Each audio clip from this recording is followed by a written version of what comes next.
आज की कहानी 5 ऐसे दोस्तों की है जो एडवेंचर करने के लिए एक खतरनाक जंगल में ट्रैकिंग के लिए जाते हैं। लेकिन अचानक ये ट्रिप उनके लिए एक भयानक रूप ले लेता है जब इस अनजान जंगल में वो मुश्किलों में फंस जाते हैं और कोई खतरनाक चीज उन्हें एक एक करके गायब करना शुरू कर देता है। अब इस जंगल में उनके साथ ऐसा क्या होता है और क्या वो सभी इस भयानक जंगल से बच पाते हैं या नहीं, देखेंगे हम आज की इस कहानी में। कहानी की शुरुआत होती है कुछ दोस्तों के एक ग्रुप को दिखाते हुए जिसमें शामिल हैं फ्रेड और लोइक और उनकी गर्लफ्रेंड्स क्लोई और करीन। ये सब हाइकिंग का मजा लेने के लिए एक जगह जाने वाले हैं, लेकिन इनके साथ गिलोम नाम का एक और लड़का होता है जिसके आने से लोइक थोड़ा परेशान हो जाता है। पर फ्रेड कहता है चिंता मत करो, उसके आने से हमारी छुट्टियां खराब नहीं होंगी। इधर क्लोए भी गिलोम की वजह से परेशान है क्योंकि 4 साल पहले गिलोम क्लोए से प्यार करता था और ये बात उनके सभी दोस्तों को पता है, इसलिए क्लोए थोड़ी डिस्टर्ब हो रही थी। पर करीन उसे समझाती है कि परेशान मत हो, गिलोम तुम्हें तंग नहीं करेगा, वो बस हमारे साथ समय बिताने के लिए आया है। इसके बाद ये पांचों दोस्त एक शानदार सेल्फी लेते हैं और फिर हाइकिंग के लिए एक रोमांचक सफर पर निकल पड़ते हैं। अब ये पांचों गाड़ी से आगे बढ़ते हुए खूबसूरत जगहों का आनंद ले रहे थे,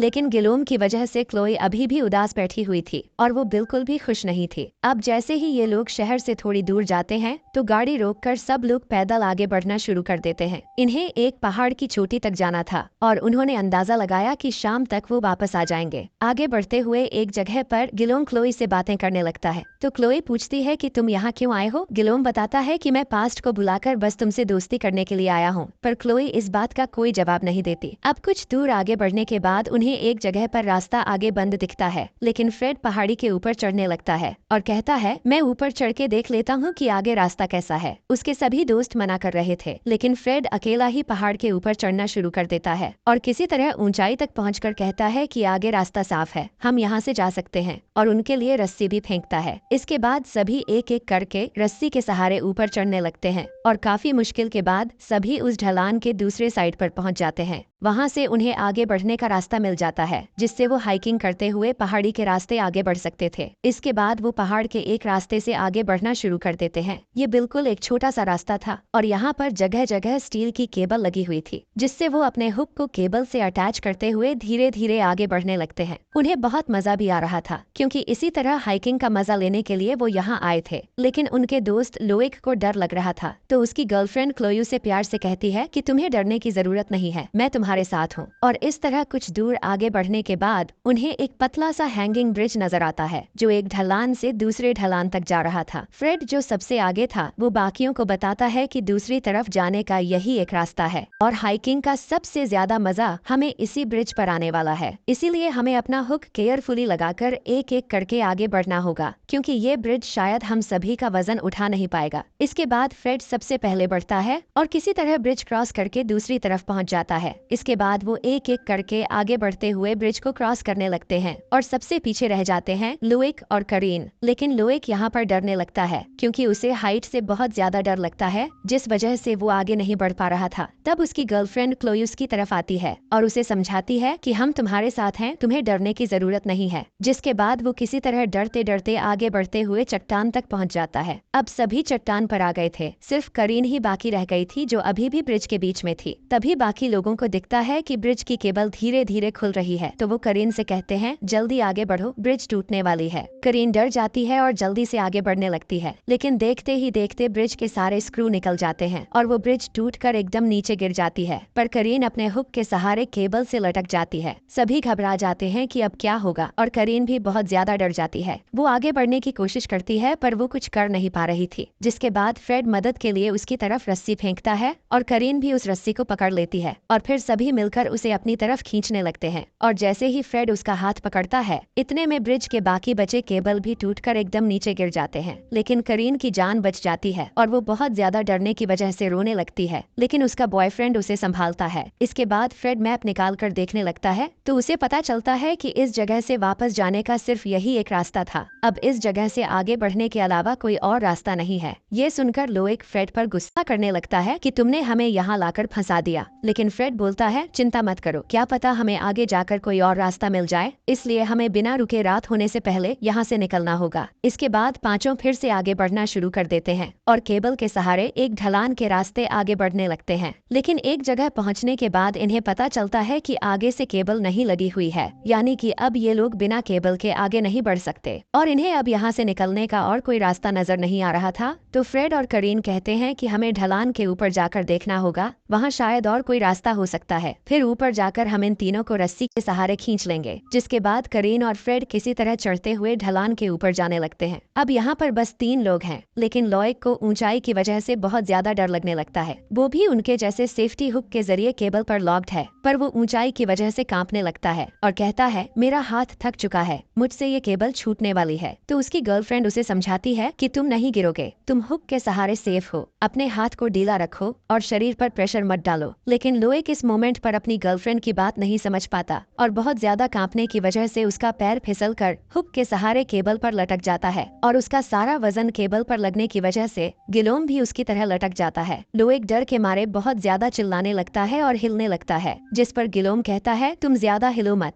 नहीं तो हम सब नीचे गिर जाएंगे। दूसरी तरफ फ्रेड और करीन को देखते हैं जो ढलान के ऊपर आगे जाकर जंगल में रास्ता ढूंढ रहे थे। फ्रेड परेशान हो जाता है और कहता है, शायद आगे और कोई रास्ता नहीं है। इतने में एक ट्रैप उसके पैर पर फंस जाता है और वो चिल्लाने लगता है और ट्रैप की वजह से उसके पैर से खून निकलने लगता है। ये देखकर करीन उस ट्रैप को खोलने की बहुत कोशिश करती है, लेकिन वो नहीं खुल पाती और फ्रेड दर्द से तड़पने लगता है। इसके बाद फ्रेड कहता है, मुझसे सहा नहीं जा रहा, तुम रस्सी लेकर जाओ और उनको पहले ऊपर लेकर आओ, मैं यही रहूंगा। करीन भी हड़बड़ी में ढलान के पास जाती है और ऊपर से रस्सी नीचे डालती है और फिर रस्सी के सहारे वो तीनों को किसी तरह खींचकर ऊपर ले आती है। फिर वो सभी से कहती है कि फ्रेड एक ट्रैप में फंस गया है, हमें जल्दी जाकर उसे निकालना होगा। फ्रेड को देखते हैं जो दर्द के मारे तड़प रहा होता है। तभी हमें दिखाया जाता है कि उस ट्रैप में एक चैन भी बंधी हुई थी, जिसे कोई धीरे धीरे खींचने लगता है। फ्रेड कुछ समझ पाता उससे पहले कोई उसे वहाँ से खींचकर कहीं ले जाता है। इतने में बाकी सब वहाँ पहुँच जाते हैं जहाँ फ्रेड घायल पड़ा हुआ था, लेकिन अब यहाँ फ्रेड उन्हें नहीं मिलता, जिससे सभी हैरान हो जाते हैं और चारों तरफ ढूंढने लगते हैं। करीन कहती है, मैंने तो उसे यहीं पर छोड़ा था, वो कहाँ गया होगा। तभी झाड़ियों के बीच उन्हें वो ट्रैप मिल जाता है जिस पर फ्रेड का पैर फंसा था। ये देखकर सभी परेशान हो जाते हैं, लेकिन लोएक चिल्लाने लगता है कि फ्रेड की वजह से हम सब यहाँ पर फंस गए हैं, ना वो यहाँ पर आने की जिद करता और ना ही हम यहाँ फंसते। ये सुनकर करीन भी उस पर चिल्लाने लगती है कि तुम पहले से ही हमारे लिए सिरदर्द हो और मुसीबत मत बढ़ाओ। क्लोए कहती है, आपस में झगड़ा करके हमें कोई फायदा नहीं होगा, कुछ ही देर में रात हो जाएगी और सारा सामान फ्रेड के बैग में है, इसलिए हम उसे ढूंढने के बाद ही यहाँ से जाएंगे। जिसके बाद सभी जंगल में आगे बढ़कर फ्रेड को ढूंढने लगते हैं, लेकिन वो उन्हें कहीं नहीं मिल रहा था और ना ही उसका कोई जवाब। अब आगे बढ़ते हुए गिलोम किसी बात को लेकर लोएक को चिढ़ाने लगता है, जिससे लोएक भी गुस्से में आ जाता है और दोनों में हाथापाई शुरू हो जाती है। ये देखकर क्लोए जब उनकी लड़ाई रोकने के लिए बढ़ती है, तभी अचानक वो एक गड्ढे में गिर जाती है। ये देखकर वो चिल्लाने लगते हैं, क्लोए तुम कहाँ हो? पर उसका कोई जवाब नहीं आता और ये गड्ढा बहुत ही गहरा और अंधेरा था।